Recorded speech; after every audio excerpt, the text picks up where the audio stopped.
If you're listening to this episode, you have chosen wisely. We watched Indiana Jones and the Last Crusade, and you're listening to Geeked Out. Lights down, screen up, here we go. Talking movies everybody knows. The good, the bad, the ones we quote. Welcome to the Geeked Out Podcast Show. Geeked Out, gather ready to roll. Breaking down the stories that we all know. Geeked Out, grab a seat and hang around. Movie lovers getting geeked out. Geeked out.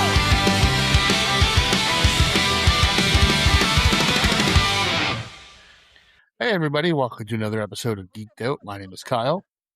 And I'm Juan. This week, we are finishing off our, miniature retrospective, I guess you would call it, into the films of Steven Spielberg. And this week was my pick, and I chose to do the third movie in the Indiana Jones franchise, which is The Last Crusade. I will say right off the bat, the reason I chose this one in particular is, as much as Raiders of the Lost Ark is the iconic, the first one, this one has always been my favorite. And I don't know, I can see that. the father-son dynamic between Harrison Ford and Sean Connery has always been something that I've really enjoyed. And I found that it was something that was kind of missing, kind of lacking from the first one when you kind of compare the two. What do you mean, like a father-son dynamic, or just a dynamic? Just that dynamic of that kind of band. Yeah, because Back like and forth. the first one does like the romance, the love story with Indy and Marion, and I mean they touch on some questionable things in their history when it talks about like when they got together, she was like a 15-year-old girl or something, and he was in his 20s. Like, oh yeah, there's all kinds of stuff in that movie, but I really like it. Kind of puts Indiana Jones in a weird position because he's always been looked at as this kind of badass archaeologist with the whip and everything. And as soon as he's in the presence of his father, you can almost see him revert to like childhood when he's constantly calling him sir and Dad. It's an interesting dynamic that I actually really enjoy throughout this movie. Very interesting, absolutely. And I do get why they chose Sean Connery as the father.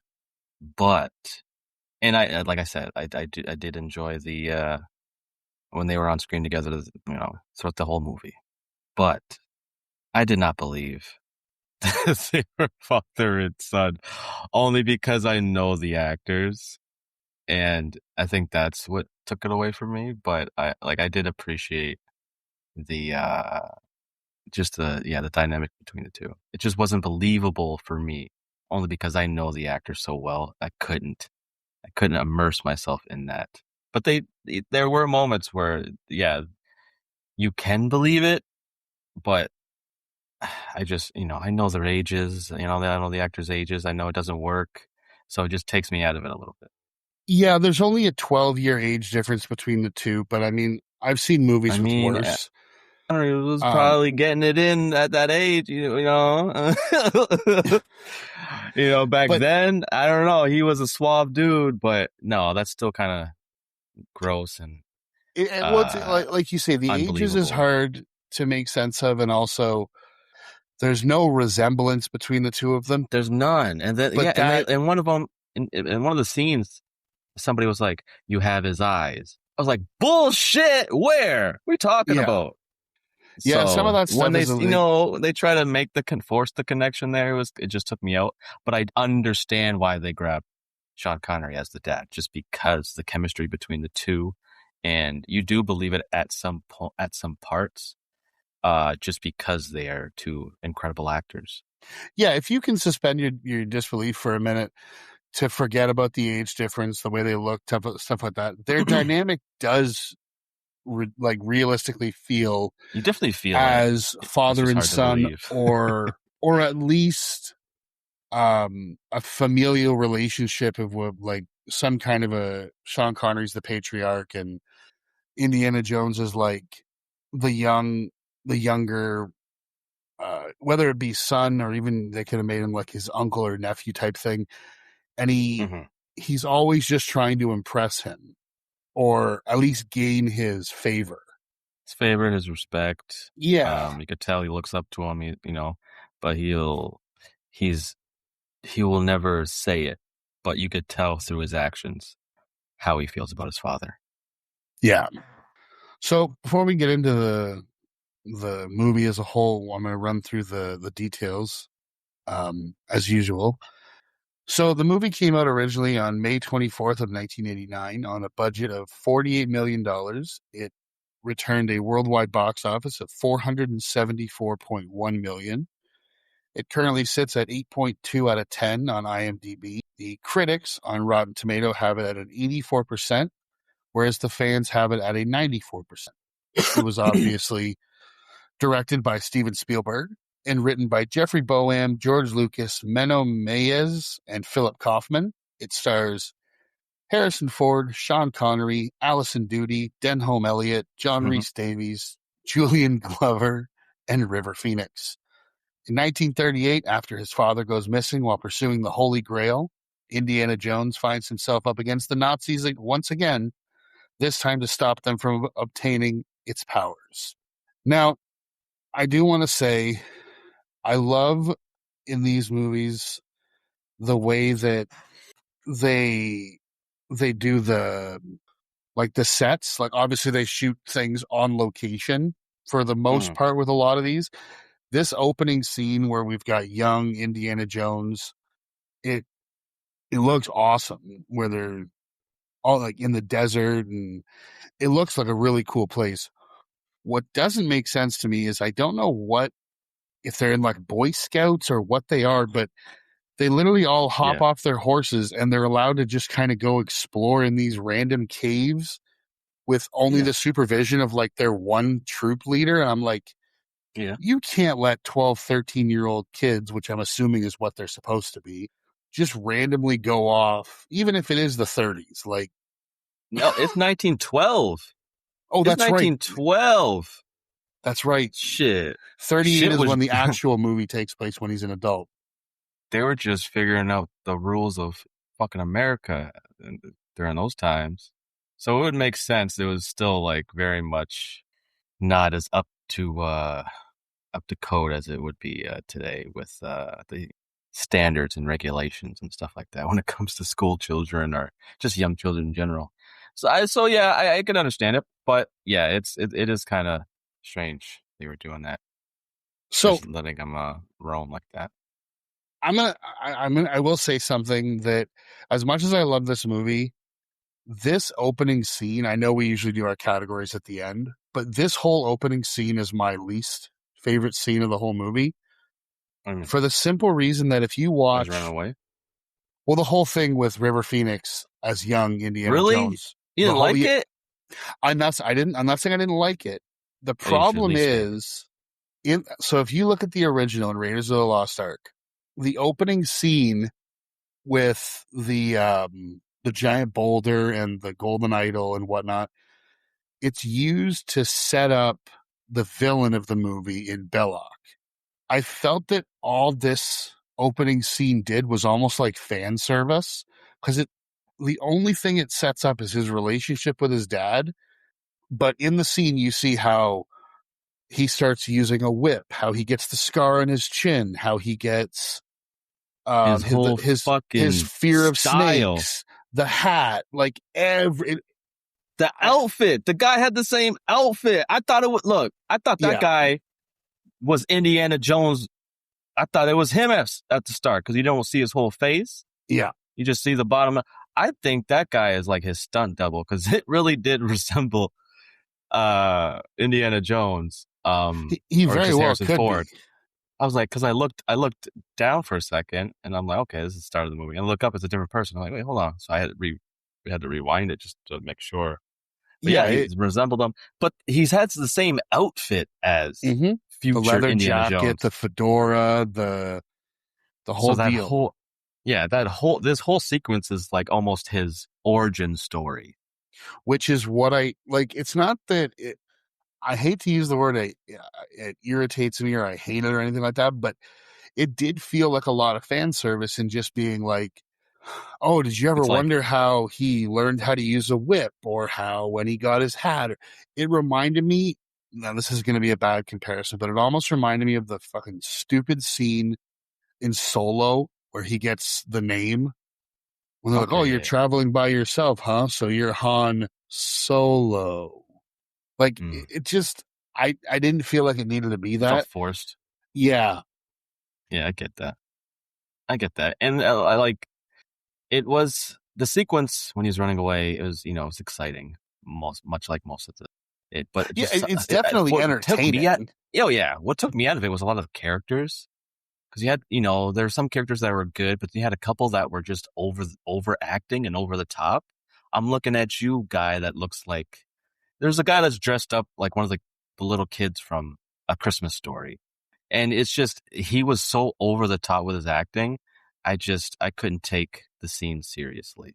Yeah, you have Uh, the main guy looking for this cross with the fedora, and then you got his three like lackeys, and those three guys are yeah, just like, lackeys. oh, we got to chase the kid, and then when the sheriff comes and he's like, give it back to the rightful owners. These guys are yeehawing and yipping and Yeah, they're just completely overacting and over the top. And they were henchmen. They were playing stereotypical henchmen.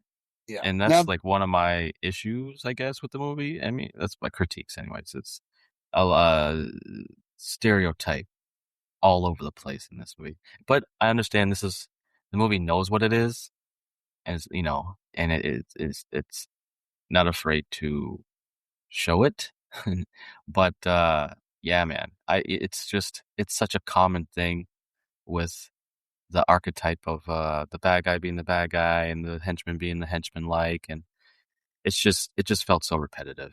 yeah, yeah. I completely understand that, and I hate to say that this scene bothers me for the simple fact that it's like the whole scene is River Phoenix being exactly what he was such a good actor and he did such a good job in portraying. Like, I'm pretty Oh sure he yeah, shadowed Harrison Ford to learn some of his like oh yeah. He mannerisms ran and like him. whatnot. He was Like, running like him. yeah, he was the highlight of the scene, in my opinion. And then we immediately just basically a smash cut to That was a good one. That was a good transition. Good what's the transitional look shot down, then the look with up the in the hat. rain. Yeah. I like that. I was impressed. That was good. And he's still going after the same fucking cross, just now. Right? Not just the same cross, the same bad guy in the same white suit. Yeah.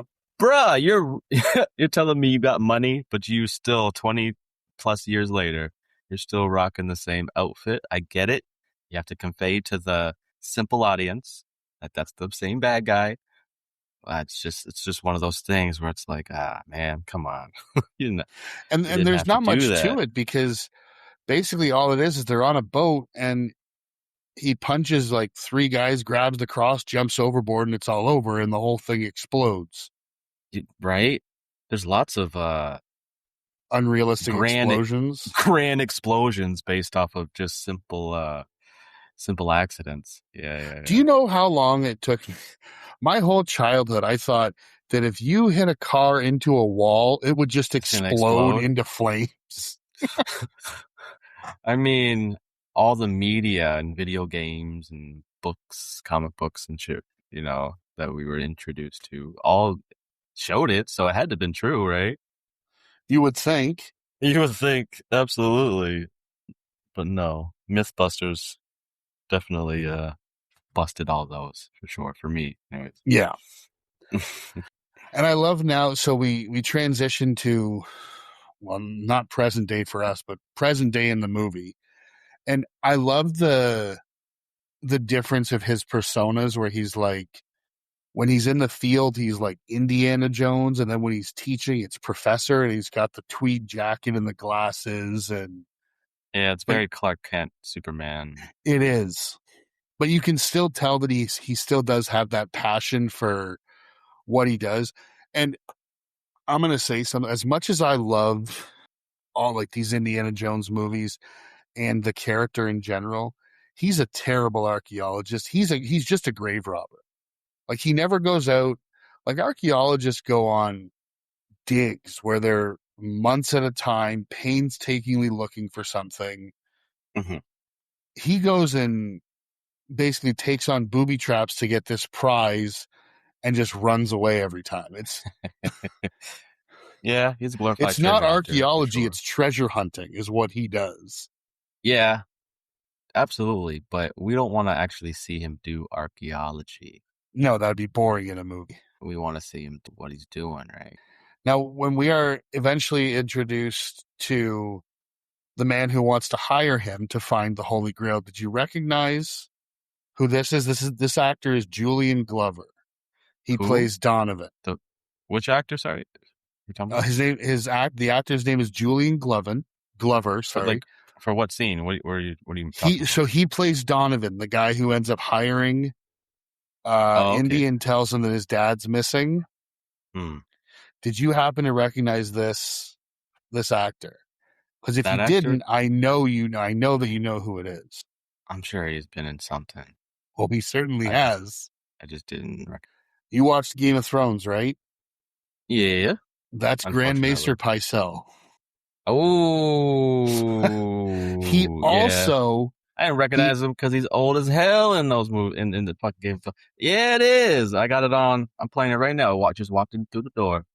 also plays. He's younger because he's younger.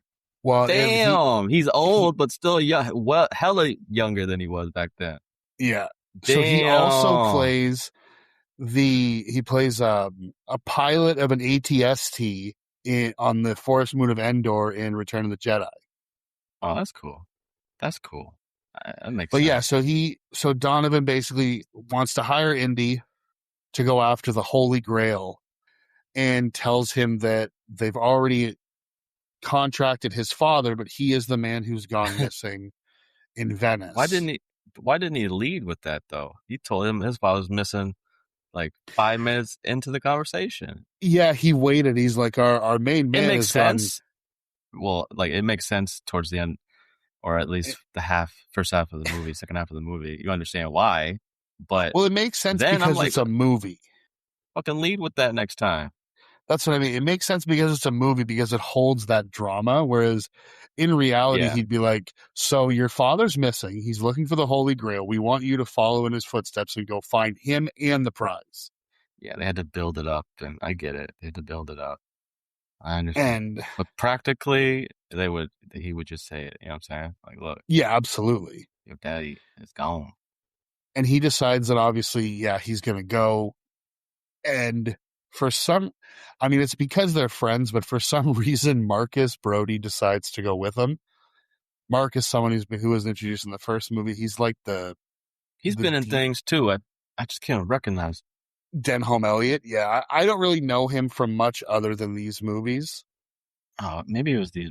I think he's probably in like a James Bond or something. He's in something.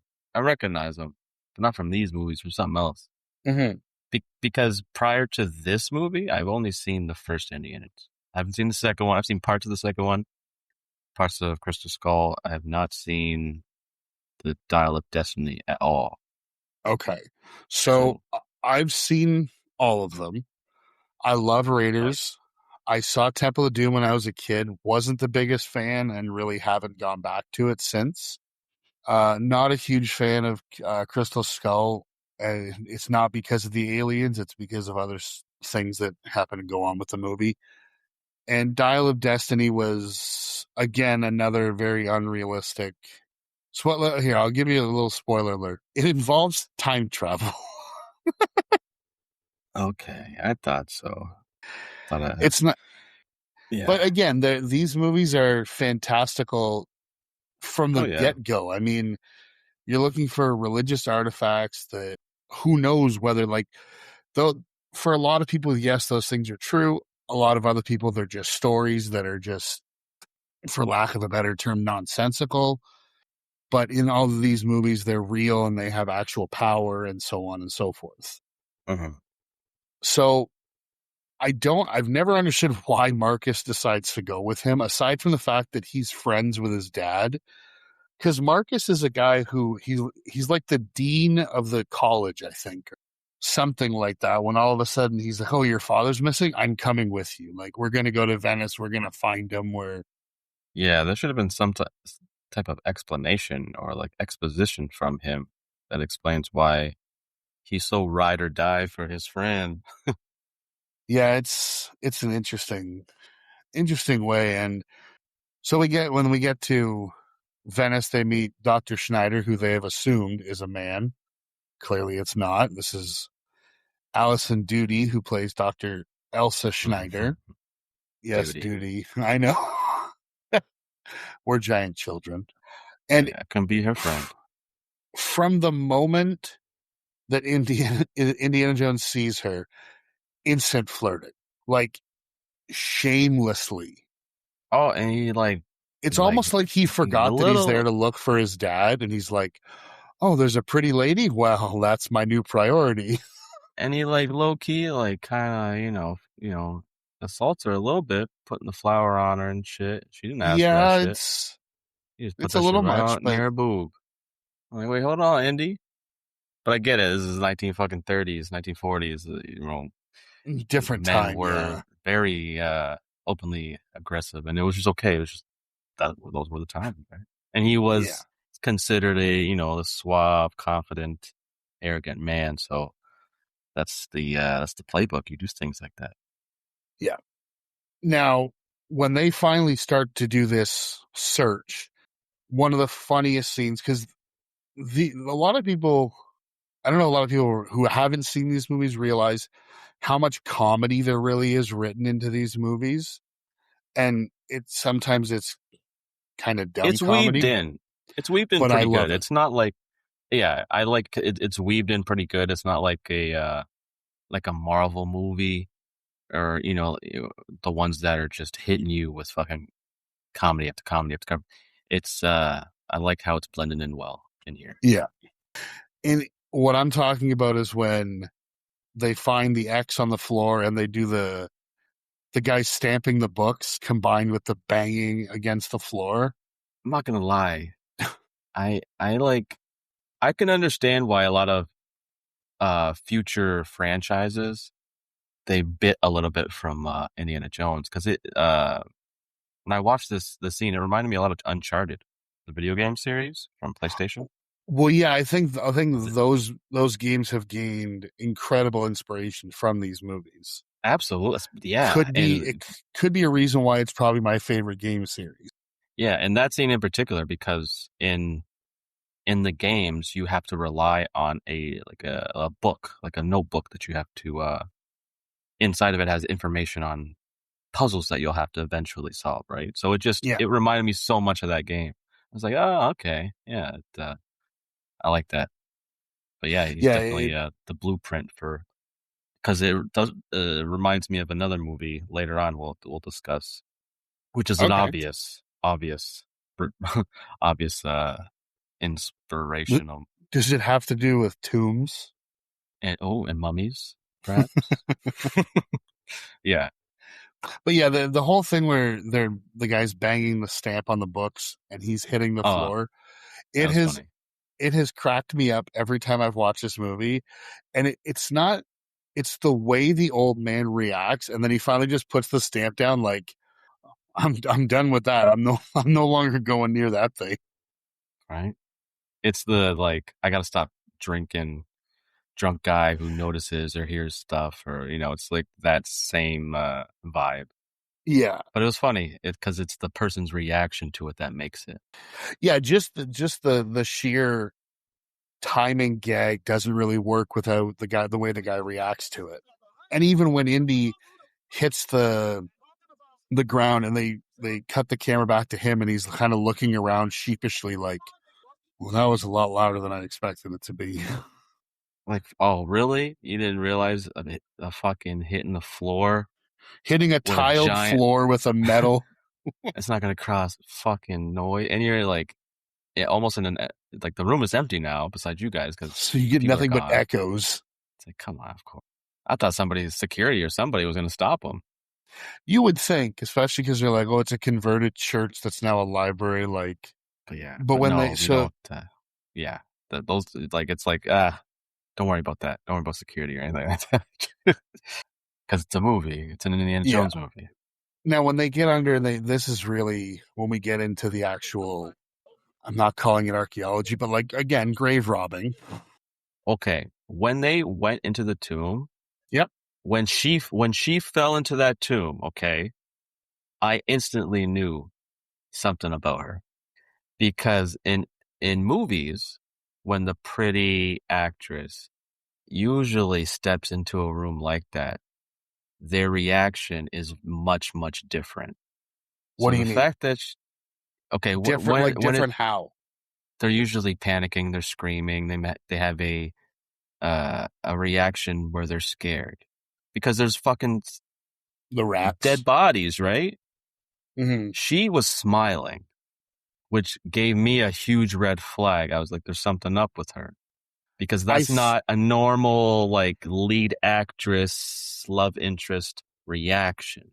So I think the only way Typically. you could read that a different way is she's also a doctor of, I don't actually know if they ever say if it's archaeology or whatever it is, Yeah.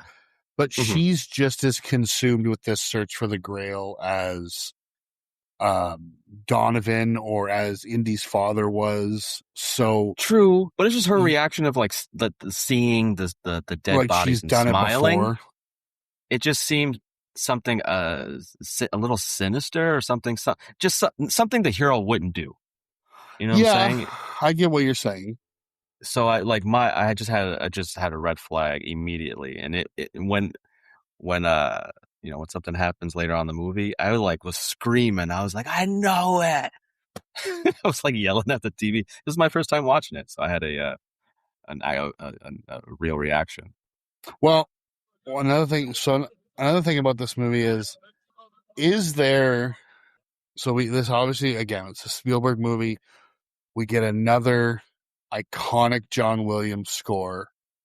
Yes. Now, I need to ask, is there a better adventure theme than the Indiana Jones that has ever been written by any composer? Because I can't think of one. And I'll be honest, I'd have to think about it, to be honest. I don't know. I mean, my mind instantly goes to Lord of the Rings. Is that Zimmer? No, who's composer for Lord of the Rings? That I cannot remember. I will look it up right now as we're talking. But There's some bangers on that too when it came to adventure scores. But it's top 3 at least, you know. Howard Shore did Lord of the Rings. Oh, okay. Yeah. Well, So he's legendary. I will say that his main theme, the rousing, like I love that so much to the point that it's the ringtone on my phone. Nice. It's It's been iconic for as I don't hell. know how long. Just like the main chorus or whatever. Yeah. And when they go, so obviously they go down, they find the tomb, they get the clue they need. And we see these guys trying to kind of thwart them. And we later find out that these are that's what I think everybody would think is they're Shriners, but they're part of the Brotherhood of the Cruciformed Sword, which is just a really cool name. But basically, they're like the guardians of the Grail. They're very similar to the Magi and the Mummy. Exactly it. I was like, they ripped it off. They ripped it off. When we ripped they ripped a lot of Indiana Jones off for sure. But that is a direct, almost 1 for 1. To the point where they have so in the Mummy they have the tattoos. I think he has the tattoos tattooed under his eyes, whereas these guys have the symbol on their sternum on their breastbone. I'm glad. Yeah, but they should have added those silly ass hats. See, the Mummy would have been a perfect movie if they had those silly ass hats. Why the fuck are you walking around a city, low key, with those goddamn hats, bro. What's going on? Matching Fez hats. Those are fucking terrible hats. Take that shit off, bro.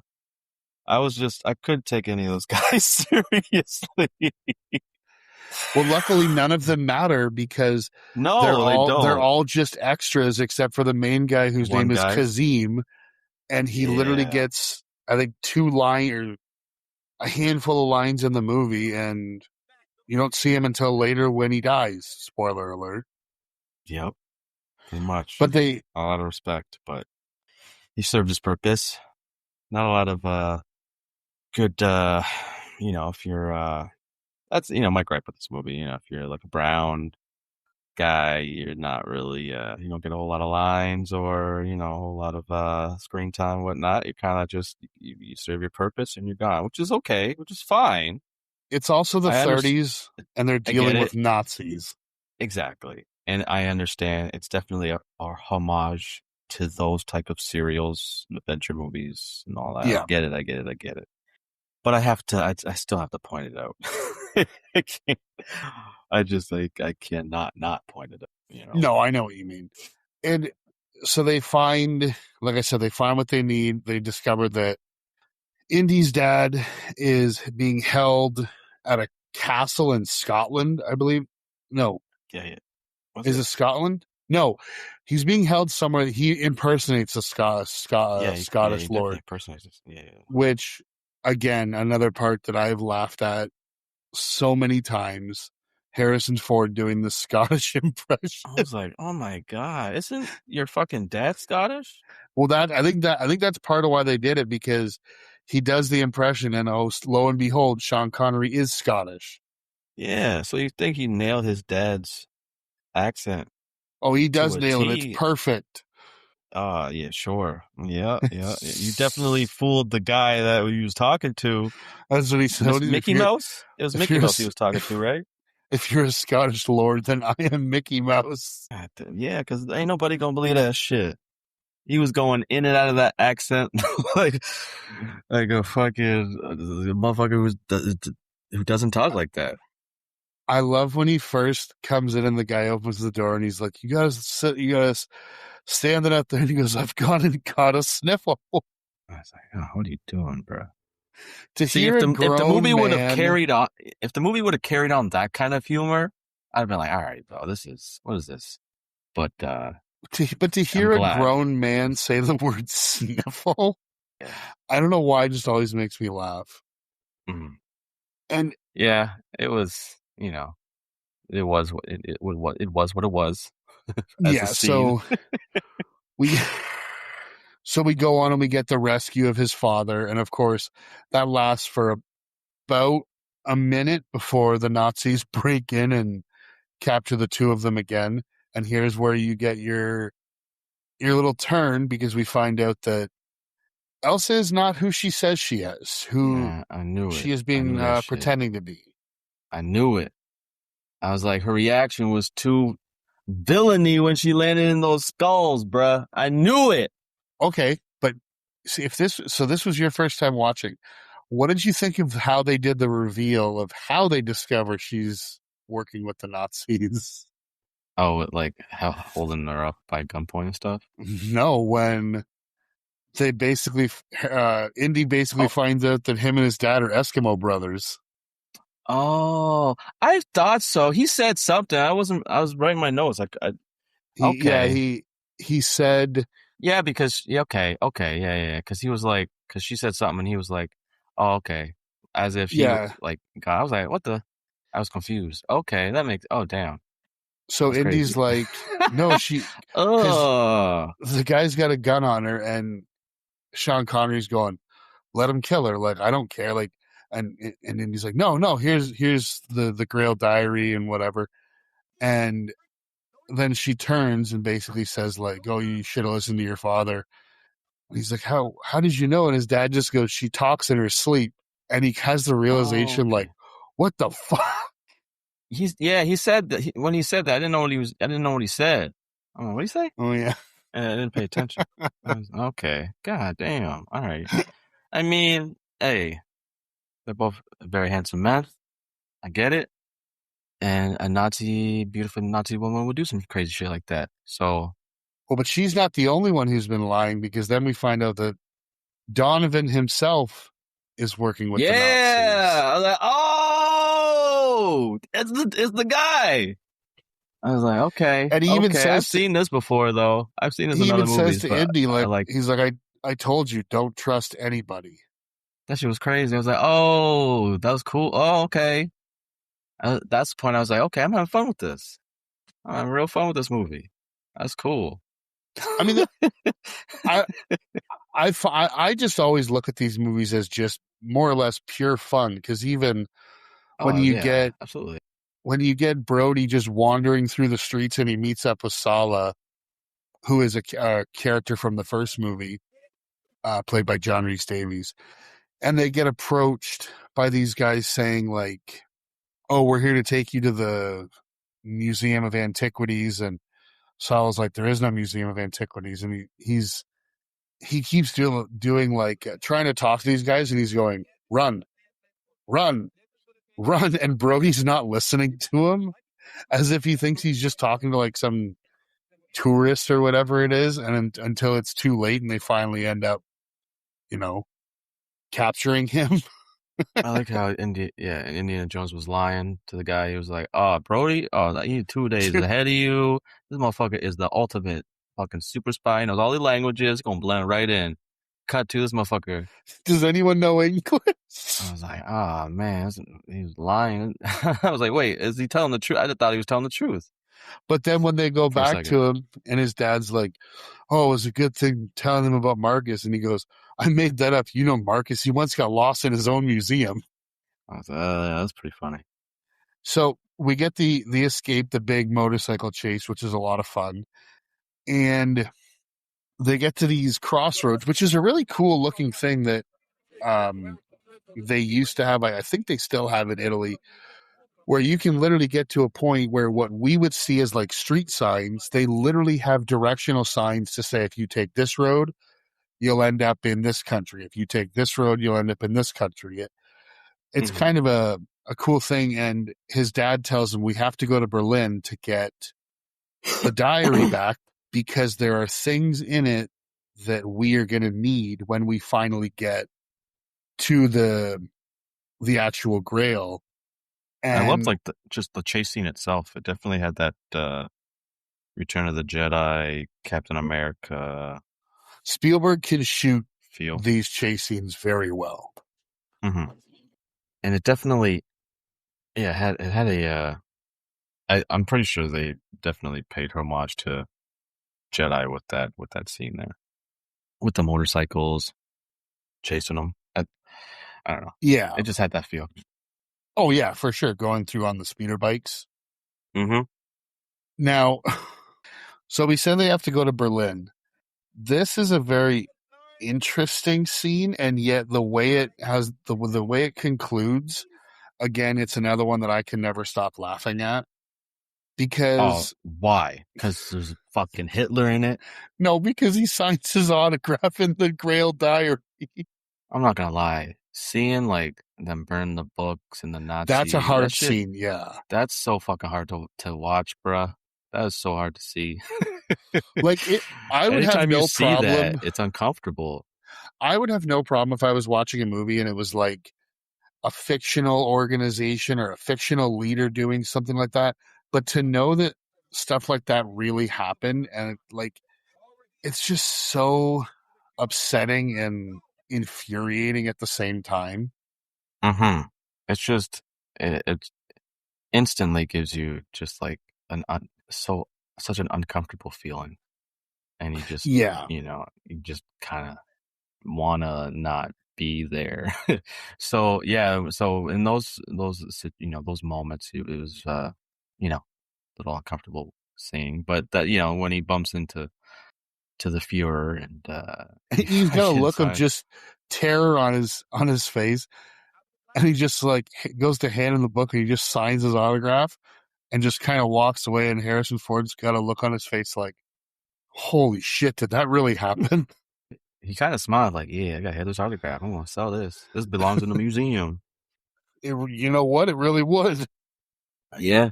I mean, But yeah. and I never really thought of this movie in this way before, but when I was rewatching it this time, it made me realize this movie is just basically one giant chase movie. Yeah, well, Because yeah. from the That's what moment, these movies kind of are. You're just from the moment running they away. escape the castle, it's just a constant chase because you go from that to Berlin to them on the blimp, and then oh, they're turning around, so we've got to get in the plane that's for some reason mounted underneath, and then we're gonna Right? get into a dog fight with these German. Oh man, that definitely showed its date. But I did, I was into it because, I like a good dogfight, yeah. but still, oh man, it was rough to watch with the pre-CG.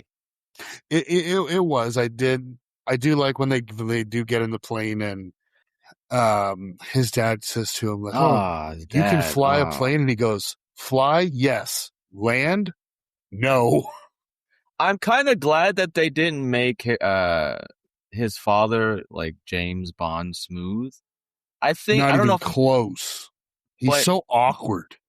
would made for a better dynamic if his dad was like a better version of him. I don't know, but him and that I'm every time I see Sean Connery, I haven't seen all his movies, but the ones that Mhm. I've seen, he's always been like a James Bond type, right? He's very So see, suave and yeah. confident, knows what he's doing, he does everything well. And he's not He very like much that in plays this. against type in this. Yeah, and it works. Even like when you see him, when you first see him on screen and he's talking to his son, his on-screen son, and like the facial expressions that he's making, I've never really seen him be that excited or I see that type of light in his face when he acted, just because when I Mhm. seen him, he's always he's always that guy, right? So just to see that side of him and see that he can actually play it well was very surprising. Yeah, he did a really good job with this, and I think it helps that the way Harrison Ford plays Indiana Jones is he's almost got enough swagger and bravado for everybody else in the cast. Right? And I thought, and if this was any other movie franchise, they would have made his dad just a better version of him, right? Yeah, Typically, but it would have. his dad is very much an academic, where Indiana as Jones much as is more than he's that. tried all his life to find evidence of the Grail, he's never physically gone out to seek it. So Mhm. all of this world that's going on is completely new to him. Like there's even a point where I think he says to Indy like something like they're shooting at us or they were trying to kill us, and Indy's like, yeah, it happens all the time to me. Mhm. Yeah, I just thought, because where would he get all that? Because he would have to model himself off of somebody, and I just thought it would have been his father. And like another movie would have been the archetype. Um, that's all. But I'm definitely glad that they didn't do that. Yeah. Yeah, it's a very interesting way that they put the characters together, and it works so well. Mm-hmm. And the one thing I did put in terms of the James Bond idea is when they do find after they quote unquote land the plane and steal the guy's car and they're evading the fighter jet, which I will say the scene when they're in the car and the fighter jet kind of comes into view behind them and it's out of focus is one of my favorite shots of the movie. And I love that Spielberg puts in stuff like that. But it's when they get down to the beach and they don't know what they're going to do because they're just kind of basically sitting ducks. And Sean Connery's idea is to start flapping his umbrella and running at a pack of seagulls while Oh, like squawking. And I was like, those goddamn birds, those poor birds. I was like, oh no. I thought they were just gonna distract the birds, oh and no, he turns them into weapons. he's gonna like, oh, fuck, man, he's a bird murderer, bro. I'm glad he had to do it so they didn't die, but still, it came at a cost. Yeah. It came at a cost. And yeah, But it's it so was fucking I'm just watching it unexpected. going, I'm going, James Bond squawking and running into a pack of birds.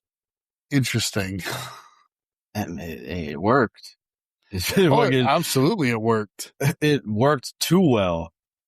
It worked too well. I was like, damn, those birds hit that fucking plane hard. I felt so bad for them. I just felt so bad for those birds. I'm not a fan of birds, so I wasn't too upset. All right. That's funny. So when we don't even get to see after this how they end up meeting back up with Sala, but all of a sudden we've now have Sala back with Indy and his father. He tells him that Brody has been captured by the Nazis and they have to go and rescue him, more or less. Again, we get a lot of this, these crazy action scenes. They're shooting. I like that they're shooting cannons, and Sean Connery's like, "Get down." He goes, "Dad, we're well out of range." And the thing explodes behind them and destroys the car. And Sala goes, "The car belonged to my brother-in-law." Mm-hmm. Yeah, Now, that was when fun. Indy ends up stealing this horse, I'm sorry, but again, this is another thing that it's hard to believe. He starts kind of distracting the tank drivers as they're kind of shooting.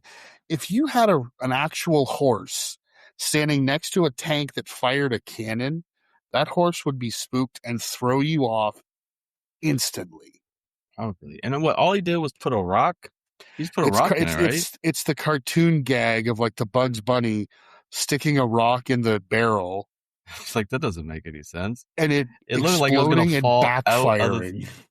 It didn't even look like it really fit into the thing that well. You just put a rock in it and it fucking exploded. Like, no fucking way. I was like, no way. Or it's like the Beverly Hills Cop with the banana in the tailpipe. That is such a Looney Tunes move, man. But it's even more Looney Tunes when Sean Connery gets in the tank, like to try and rescue Brody, and the Nazis come back in the tank, and they're both basically, the two of them are now being held at gunpoint, and they defeat all of the Nazis in this tank basically like they're in a cartoon. Oh yeah. Or like a bullet hitting the dude. Or it's like a Three Stooges gag where it's all accidental. Right. There's a lot of Three Stooges thing. When they're throwing those little bombs and you hear the Wilhelm scream. Oh yeah, you have to have the Wilhelm scream. I was like, oh yeah. You gotta hear it at least once. And then we have Indy fighting with the guy on the treads of the tank. I thought that part looked pretty cool. And they think he goes over the cliff. And of course, this is the only time his father has ever shown any emotion towards his son. And I just love that Harrison Ford climbs up and goes and walks. And he's kind of standing next to his dad. And he leans over and he looks with him like, the hell are you guys looking at? Right. And his dad sees he's alive, and his reaction is, "Oh, good, you're alive. That means we can continue on," and just brushes it off completely once he gives him like the one hug. Yeah, he's definitely not the share his feelings type of guy. No, he's not. And that kind of makes sense for the times, but he's almost even more so. A little bit. He's almost like Spock, where everything's logic and no emotion. Mm-hmm. But he's an emotional guy. It's just he doesn't show it where it matters. Yeah. So they get to as the clue is read, the Canyon of the Crescent Moon, which they use the city of Petra in Jordan, which is such a cool looking set piece. When I was a kid and I saw this movie, I thought that I had no idea that it was a real place. I thought they had just kind of almost did like a matte painting. And then later when I found out that this was real and those statues and carvings are actually in the side of this rock face, was like, I was just completely blown away. Mm-hmm. Yeah, it is a sight to see. And you wouldn't think something like that would really exist out there. No, not at all. Just because of the practicality of something like that. Being out there like that, right? All the time and work. And yeah. And it's been it was made so long ago, but it it definitely fits for what they're trying to get across in this movie. And Surprised when you they, don't see it in more movies. Maybe there's a, I don't know, special. yeah, I don't know if there's treatment something for it. about filming there or Or just yeah, because Crusade did it first, so you can't. it could be something like something that's as iconic as a spot as that is. Yeah, just one of those familiar sights you see in movies. You know, you think that would be one of them. Yeah. So when they get inside, they see that they've used all these soldiers to try and go through. We find out that he tells them that there's 3 trials that they have to get through, and he has them in his book. The first is the breath of God, only the penitent man will pass. The second is the word of God. I'm trying to remember these off by heart. Oh my god! The word of God, No, I'm watching. only in the footsteps of God may you proceed, and the path of God, something about a leap from the lion's head, and none of these guys can get past the first trial because they don't have the information that's in his notebook. When Donovan basically tells Indy, "You're the one who's going to do it," he's kind of like, "You go fuck yourself." Well, yeah, especially when you see the one guy go in there and get His fucking head cut comes off off. and rolling down the goddamn thing. Yeah, I'd be like, I ain't doing that. No way. No. So what does he do that every villain does in seemingly any movie like this? He puts a bullet in his dad's stomach, and he says, "Well, you have 2 choices. You go and get the Grail and heal your father, or you let him die." Yeah, it only happens when the MacGuffin is something that can heal somebody. Yeah.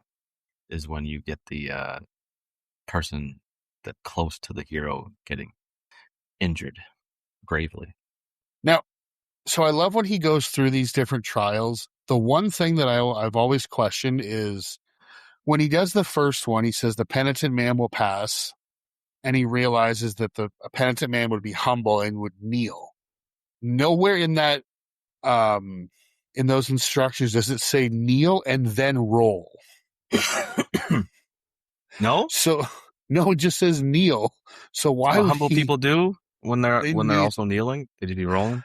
No, that blade should have come up and hit him right in the jaw. Nah, see, because he's the hero.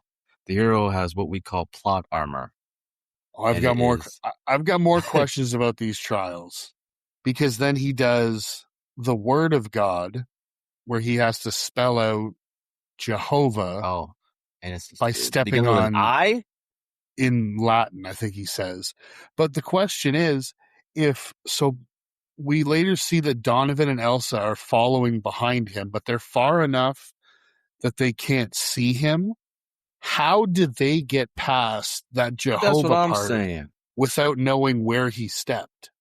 That's what I'm saying. I said that when I seen him walk through in the final part with the Covenant in that old ass night, I was like, how the hell did they get past all that? Yeah. I was like, all right, I got to suspend my disbelief like a son of a bitch with that one. The only thing I could think of would be like the places where he stepped was the only place that dust was disturbed. I don't know. Right? Who knows? And then the path of God, which is to me is one of the coolest effects, not only in this movie but in almost any movie I've ever seen. It was a little confusing for me because, like, is it invisible or not? Because it seemed like it wasn't invisible. It's just the angle. But when he throws dirt, it looked like it was invisible. So what it is it is a bridge, a stone bridge, but it's almost like it's painted to look exactly like what's underneath. So it looks like there's nothing there. Mm-hmm. But when the camera pulls out to the side, you can see that there's actually something there under him. And yeah, he throws the breadcrumbs or the dirt like Hansel and Gretel's breadcrumbs to make sure that he knows how to get back. Mm-hmm.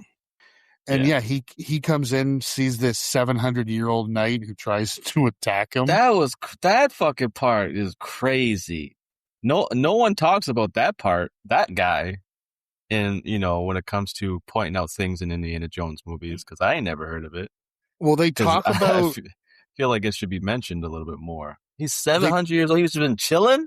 What has he been well, eating? so earlier they do talk about the story of three brothers who went into the desert, and two of them walked out like 150 years later or something, but they never say what happened to the third one. Obviously, the third one is there to guard the Grail, and he's just drinking the water, continuing to make him immortal because he says to them the cup can never pass the great seal at the entrance of the cave. And he says you have to choose, and of course Donovan doesn't know what to do because he's just a rich guy, so he's like, you Oh, smart this one lady, here. pick for me. And she picks the most jewel bedazzled ornate golden cup. Oh my god, this shit was terrifying. If I was a kid and I watched this in the theaters, I'd have been fuck. Yeah, I feel It like would most of have this movie would have been okay for kids up until this scene. that fucking scene scared me. He turns into I the was like, crypt keeper, and then his eyes roll oh back. my god, right? That shit was effective. It was, and I mean, surprisingly, without the modern day CGI, it actually looked pretty decent. I thought. Right, and it would have looked. I think it's on par for like dated CGI. Yeah, It's it's like it's in the same boat. Like obviously you know what it is, but it's highly effective in terrifying the shit out of you. So it works. yeah, That and of shit was course, terrifying. I was not expecting that. It's a very jarring thing if it's the first time you're watching it. Oh fuck! Yeah. But the knight says he chose poorly, and then Yeah, he's got jokes. Indy goes and he's looking and he finds the most kind of beat up, Even cheap, that is like, how the fuck would he looking even cup. know? Well, There's like basically, 1,000 cups there. Well, basically because he just kind of says that's the cup of a carpenter. Like that's the cup of a common, humble man. Okay. And he drinks from it. The knight tells him, you have chosen wisely. And he just fucking fills it and runs out to save his dad. Okay, so, and this is a highly debated topic because technically, we're going by the words that were said, shouldn't he be immortal? So I think the way they put it is it only grants immortality if you stay in that cave. That's so like it'll heal your. That's weak. It's like it'll heal your wounds. Stay in the spot, but it won't give you eternal life. And so he goes out, he gives it to his dad, pours it on his wound, heals him. And then basically once his dad's back, he just discards the cup because he's like, I don't care about that anymore. I got my dad back, which is a big backbone to this movie is while, yes, they're looking for this, in reality, all he cares about at the end of the day is the safety and health of his father. Yeah, that's what got him started in this mission anyways, was to save his dad. He even said it, I don't care about the cup of Christ or whatever. I care about saving his dad. So, Elsa, on the other hand, she views it as a prize, and she starts to almost like leave the cave, and the whole thing just comes crashing down. Dumb man, blonde. And Indy he really is trying to save her, almost like he's in love with her, and her greed causes her to slip from his grip, and she plummets, and she dies. And Indy almost ends up doing the same thing until his father kind of says, like, let it go. And he says he doesn't call him Junior, calls him by his name, which makes the scene more emotionally impactful. Because the way he said it, it was, very warm and loving, and could tell him that doesn't say it as much. So, it was very well executed scene. Yeah, so they come out of the cave, and we can't end this movie without another little joke. And we find out, I love Salah's like, why do you keep calling him Junior? Well, that's his name, Henry Jones Jr. And Harrison Ford just kind of grimaces. I like Indiana. We named the dog Indiana. And just John Rhys Davies' reaction of you are named after the dog. Hey, I get it. Dogs are tight. Indiana And Jones is better than and- Henry Jones anyways. absolutely. Dad. And then Marcus fucking, the horse just takes off on him, and they follow him out of the cave, and the movie ends with the four of them quite literally riding off into the sunset. And that's the end of The Last Crusade. Mm-hmm. Now, in terms of our categories to start off with, our recasting option, the segment we refer to, the category we refer to as Training Faces, the only one I could really come up with was the actual one that the original person that they wanted to play Indiana Jones, and that's Tom Selleck. Because he also has that kind of hard looking exterior. You can pull it off. You gotta have the charm too. You don't think Tom Selleck has charm? No, that's what I'm saying. You gotta have those things in order to play Indiana Jones. Yeah, he has those. That's what I'm saying. He qualifies because he has those things. Yeah. You could honestly plug in a lot of a couple James Bond alum too. I mean, Timothy Dalton would probably be decent. Too young. You think so? I don't know the actors' ages at the time. I'm just giving old actors off the top of my head. I mean, right. I mean, off the top of my head, also, I could also say Paul Newman, Robert Redford, any of those guys probably could have done it. But yeah, that I really couldn't come up with a better option because it could be something like, because this character is so iconic as Indiana Jones that you can't really see anybody else playing this character. Even when they tried to do like the young Indiana Jones stuff, it didn't quite land, probably because he doesn't have the same charisma. You know, what about modern? What if you did it modern? Is there anybody that fits it now? And there's one obvious choice. I think he still do a pretty good job. Even who's that? Because Chris Pratt. I was gonna say Chris Hemsworth.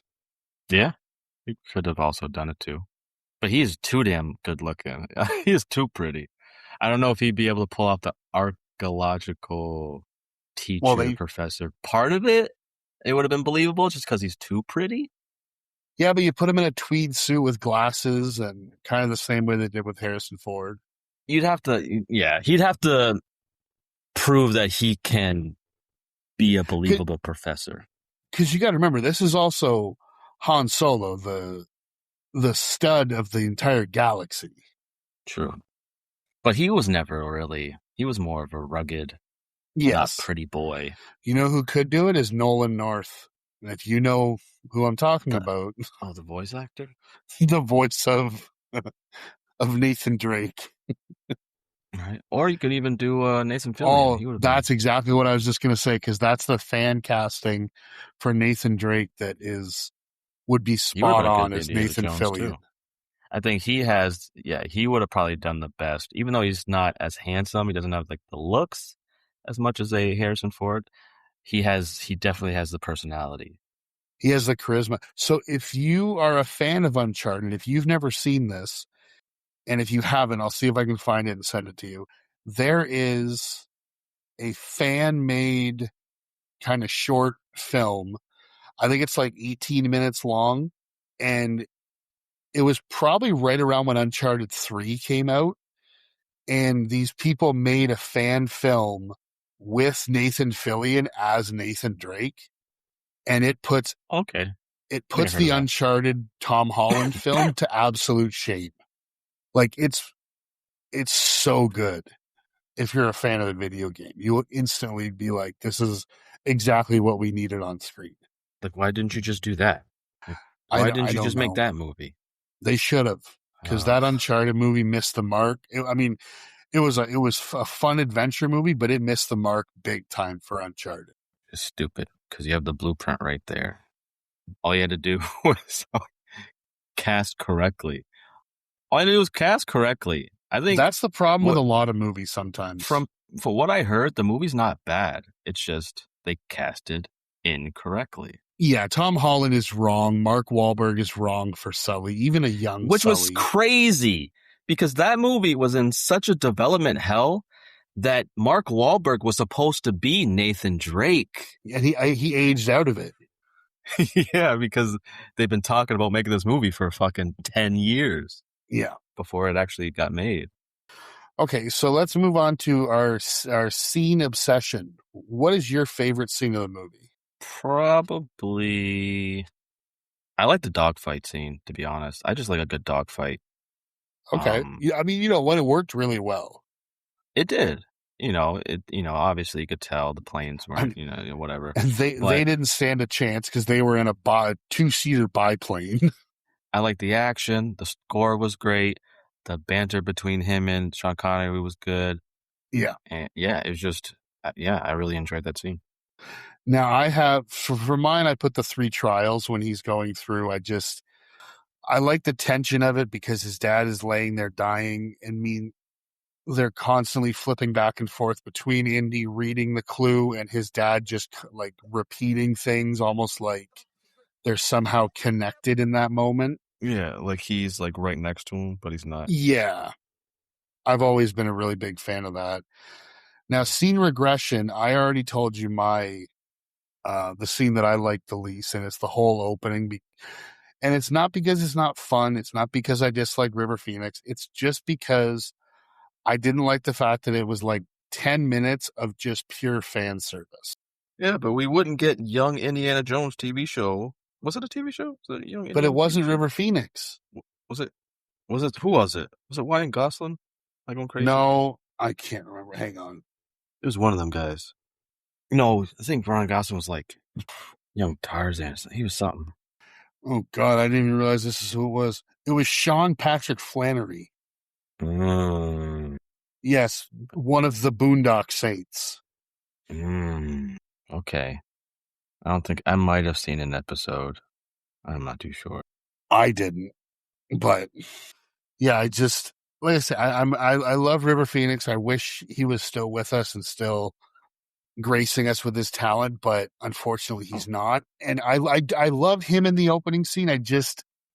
Because of all, like I say, the fan service things that they do in the opening scene, I just can't. I have to put it as my least favorite. Yeah. I mean, I understand why they put River Phoenix in there. His star was rising. I think he would have had the same career as Leonardo DiCaprio if he had still been with us. Yeah. But I can understand why you didn't like it. My least favorite scenes, any of it with the fucking Shire, fucking those guys, just because they were just the brown bad guy stereotype. I just sick of seeing in movies. But I completely get where you're coming from on that. What about your quotable moment? So the one I got was actually during the dogfight. I would say. I'm sorry. Go ahead. You go first. Well, I was gonna say the one I have is when Indiana says all the stuff about Marcus, but that one's too long, I feel. So my other one is when they're actually in the dogfight and Sean Connery shoots up the tail of their he's plane. Like, they shot at us or some shit. He goes, like, you're fucking lying ass. He's like, son, I'm sorry. They got us. that would have been mine too, because I was yelling. I was like, you old ass, lying ass, can't admit that you shot at your own plane. For me, it was probably when he just says Indiana. Yeah. He said it with such love, and I felt that in that moment. Mm-hmm. So I'm guessing your standout performance is probably going to be the same as mine. I have Harrison Ford. I mean, I don't think these movies would work nearly as well with anybody else. And they don't really give any other character the Enough. kind of, exactly. So the only person you can really give that to is Indiana Jones, or like either the love interest, but there's not really one. No, the closest other one I would do would be Sean Connery. In this case is Sean Connery. Yeah. Yeah. And in terms of chemistry check, I have 2. So I have the obvious, I'm assuming obvious, of Henry and Indy, the father and son dynamic. But I also have Brody and Henry. When they're together, especially like when they reunite in that tank, you can really see like genuine friendship between the two of them and actual concern that like, are you okay? Is everything all right? Like, I don't know. It plays off as a real dynamic. I could see that. Yeah, there's some chemistry there. I didn't have a second one. I just had I just had one, and it was the obvious one. Yeah, Indy and his dad. Yeah. So, unless you have anything else in your notes that you wanted to, mm-mm. well, the only other thing I didn't talk about was when he throws and I only bring this up because it was reused in another favorite movie of mine, is when he throws the guy out of the blimp and he does the no ticket and everybody pulls theirs out. And if you remember, that is what they use that line in Dogma when Kevin Smith throws Ben Affleck and Matt Damon off the train. Oh, okay. When he just comes back in and just goes, no ticket. No, okay. His one line of that movie. But yeah, so that's going to bring us to the end of Indiana Jones and the Last Crusade, and also will bring us to an end of this, our first director in these miniseries that we're going to be doing. So, yeah, unfortunately, this is the end of our Spielberg retrospective. But before we move on to announce what we're going to be doing next, we will move into our final thoughts and ratings and recommendations for this movie. Excuse me, I was the one who picked this movie, so I will go first. Yeah, as I said, I love this movie. It's a classic to me, as is the original Raiders. It's just a great popcorn adventure movie. It has the father son connection, which, surprise, surprise, it's a Spielberg film, and there's a dynamic father son relationship. It's just a lot of fun. Like the chases, the delving into the history of things. I love history, even if it's history like this that may or may not be real. I don't know, but it's just enjoyable to watch. The sets are really good. Again, shooting a lot of things on location. It's things you can't replicate in a studio, and it looks really cool.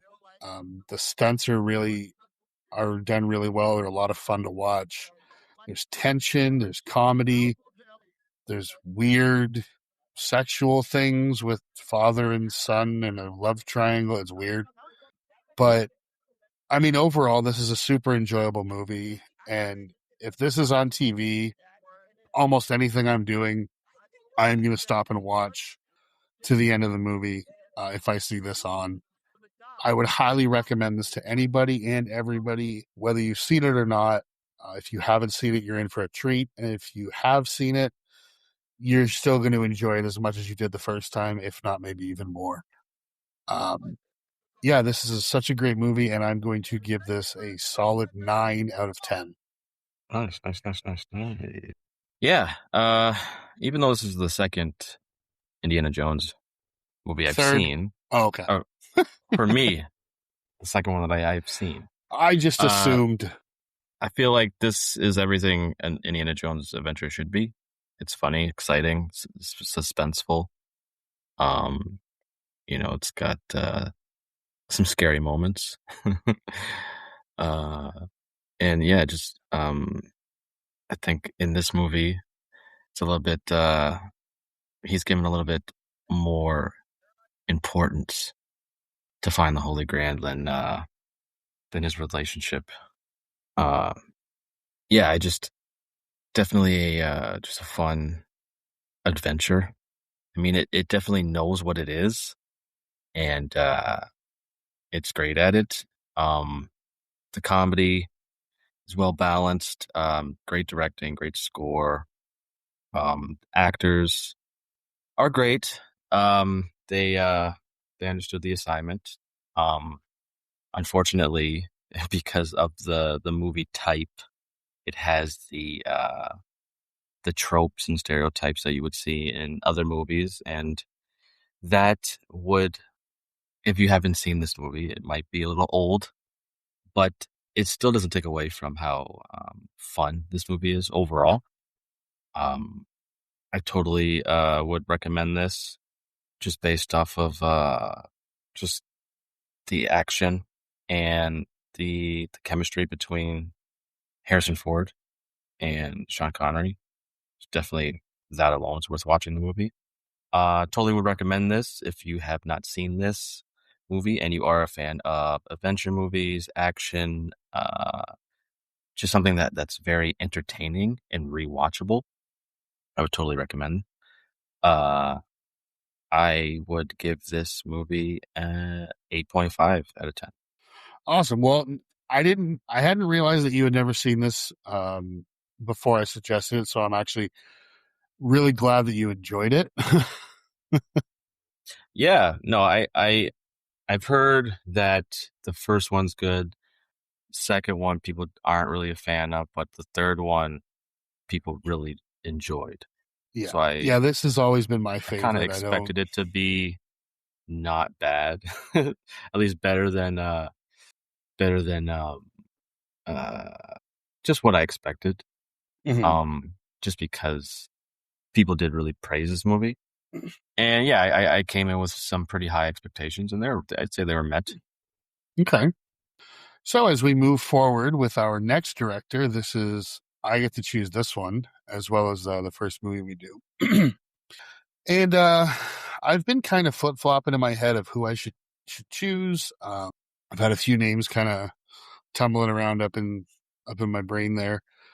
But after doing Spielberg, I kind of decided we couldn't really go anywhere else aside from quite possibly the second greatest or third greatest director of all time, and that is the great Martin Scorsese.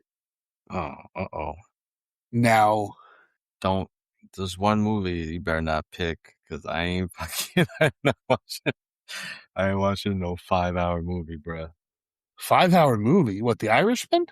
Isn't that like 4.5, No, 5 it's hours? it's like, I don't know, 3.5 or something. Oh, okay. I've never seen it, I ain't but watching that bullet.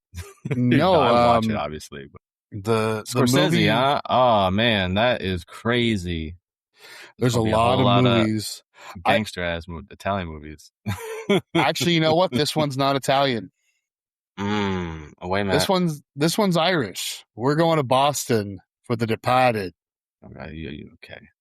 I thought you were gonna do Irishman for a second. I'm like, oh no, no, I should have. I gotta see old ass De Niro play old young De Niro ass De looking Niro. young. I seen one scene of him trying to beat someone's ass as his old self being his young self. That shit looked dreadful, bro. He looked like an old man trying to beat up somebody. No, I have chosen The Departed with everyone who is in a cast to fucking beat the band. And if you've never seen this movie, I'm assuming you have, but if for some reason you haven't, you're in for a treat. I've seen it. Hell yeah, I've seen it. I say Scorsese. I figured you had. Scorsese's one of my favorite. I've seen most of Scorsese movies. Besides, I don't think I've seen Taxi Driver, being honest. Did you direct that? Am I going crazy? Yeah. Now, I have a gut feeling. I know one of the movies you're going to pick. I'm not going to tell you, but I got one loaded, locked, and loaded. My favorite of his movies. If you do pick it, I'll tell you when you reveal. But so that's going to bring us to an end here today on this episode, and as I said, it's also going to bring us to an end of our Spielberg retrospective. And join us next week when we begin talking about Martin Scorsese, and we will start, as I said, with The Departed. So as always, we want to thank all of our listeners and subscribers, and we would like to ask all of you to rate and review the pod. We would love some 5-star reviews. Also, tell your family and friends about us to continue to help us grow. And as always, give us a follow on our socials, which will be posted as usual in the show notes. And until next time, thanks for listening, and thanks for subscribing.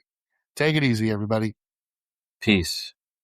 Lights down, screen up, here we go.